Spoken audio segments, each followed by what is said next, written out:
Hello everyone, প্রকৃতির বিস্ময় video সিরিজে আজকে আমরা জানব প্রকৃতির অজানা কাহিনী। আজকের ভিডিও পিঁপড়ার বুদ্ধিমত্তা এবং বীজ ভেঙে রাখার রহস্য নিয়ে। তোমার কি জানা আছে পৃথিবীর সবচেয়ে ছোট প্রাণীগুলোর মধ্যেই লুকিয়ে আছে সবচেয়ে বড় জ্ঞানের নিদর্শন? একটি পিঁপড়া যখন শস্য সংগ্রহ করে তখন সেটা তার বাসায় এনে তা ভেঙে ফেলে।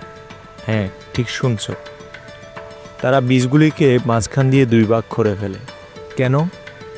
বিজ্ঞানীরা গবেষণা করে দেখেছেন এটা শুধু খাওয়ার জন্য না, বরং তারা জানে যদি এই বীজ অক্ষত থাকে তাহলে বৃষ্টির পানি পড়লে তা থেকে চারা গজাবে, আর তখন সেই চারা পুরো বীজটাই নষ্ট করে ফেলবে। কিন্তু যদি তা মাঝখান থেকে কেটে রাখা যায় তাহলে আর অঙ্কুরোদ্গম হবে না, আর বীজটা অনেক দিন সংরক্ষণ করা যাবে। কিন্তু সবচেয়ে আশ্চর্যের বিষয় দুনিয়ার বীজ এটি দুই ভাগ করলেও অঙ্কুরিত হয়, তাই পিঁপড়া সেটাকে চার ভাগে ভেঙে রাখে। ভাবতে পারো এই ক্ষুদ্র প্রাণী কিভাবে এত কিছু জানে? এমন অসাধারণ জ্ঞান সৃষ্টিকর্তা তার প্রতিটি সৃষ্টির মধ্যেই দিয়ে রেখেছে। আমরা মানুষ তাদের থেকে অনেক কিছু শিখতে পারি, আর শিখতেই আমাদের এই ভিডিও সিরিজের সাথে থাকুন।